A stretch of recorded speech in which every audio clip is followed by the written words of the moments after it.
Hey guys, welcome back to a brand new Ninjago video here on the channel. My name is TannerFishies. In today's video, we are continuing my series of Ninjago Dragons Rising Season 3 episode reviews by taking a look at episode 3 of Dragons Rising Season 3, entitled The Spectral Lands. Now, in case you guys have never watched a review of mine before, this is how these reviews work. We will start by talking about the positive aspects of the episode in question, then we will get into some of the more negative things, the stuff I did not really care for, until finally at the very end of this video, I will give the episode a score out of 10, just according to my own opinion. Also, this review will contain spoilers for the episode at hand. Keep that in mind, spoilers are ahead. So in terms of the Spectral Lands, this was a very anticipated episode of mine and many other Ninjago fans out there. In terms of the positives, I loved all of the stuff with Eren training. He has some flashbacks to Dragons Rising Season 1,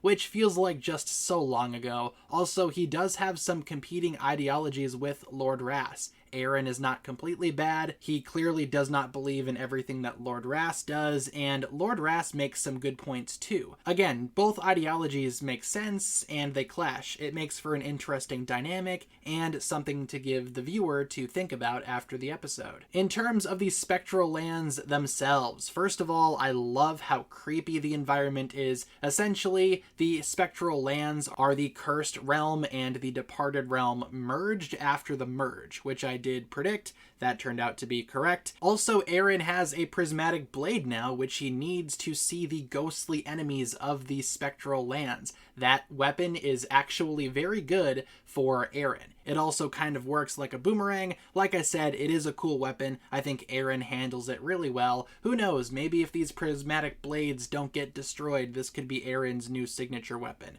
Who knows? Like I said, the weapon does lead to some pretty awesome battles in the Spectral Lands, and I enjoyed a lot of the combat in this episode.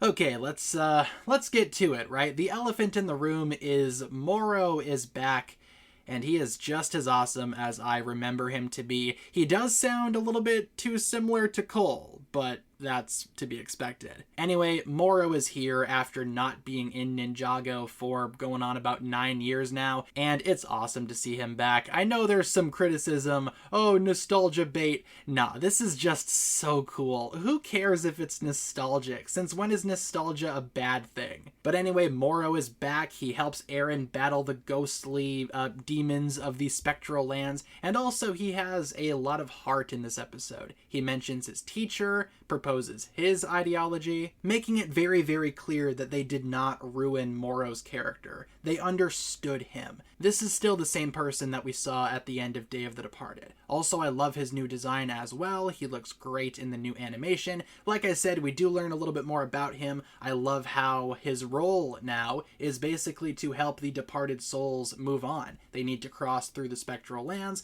Moro stays to help guide those souls, let them cross safely into the afterlife. Very noble of Moro, and I'm not ashamed to admit that I teared up a little bit. Partly because, again, Moro's storyline is so well done, but also it's awesome to see Moro back. This is a fan favorite character that I love and a lot of other people love. It's great to see him back, and it's great to see him so understood. The writers did so much justice to his character. Also, the episode ends on a very awesome note, with the Dragonians being corrupted as the Forbidden Five meets Thunderfang, and I thought that was just brilliant setup for the season's main villain. The Five are intimidating as they pillage the Dragonian Storm Village, and again, that Dragonian transformation scene was also really good. In terms of other stuff about this episode that I liked, I really enjoyed the whole thing with Jay's gaming lore. Ed and Edna are mentioned, and Kai canonically emulates games, so that's awesome. But no, Kai was also pretty funny in this episode, and the bit where Jay reclaims his high score at the end of the episode remotely was also very heartfelt. In terms of the bad,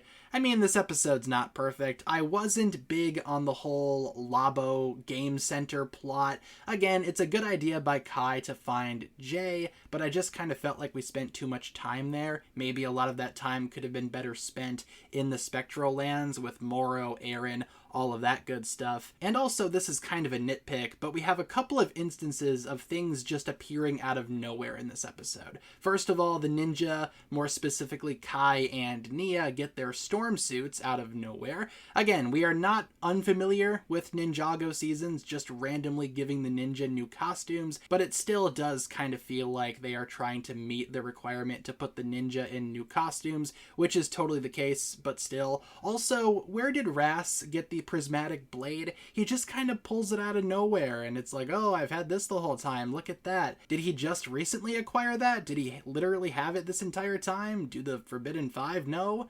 I don't know. Again, kind of a nitpick, but still, that bugged me. But overall, this episode was very, very good. Probably my favorite Dragons Rising Season 3 episode so far. It's not perfect, unfortunately, so I can't give it a perfect score, but I will give it a pretty high score. I will give this episode a 9 out of 10 for everything that I listed in my review. Thank you so much for watching, everyone. Leave all of your thoughts down below in the comments. If you guys enjoyed this one, feel free to like and subscribe, do all that fun stuff. And I will talk to you guys again very, very soon.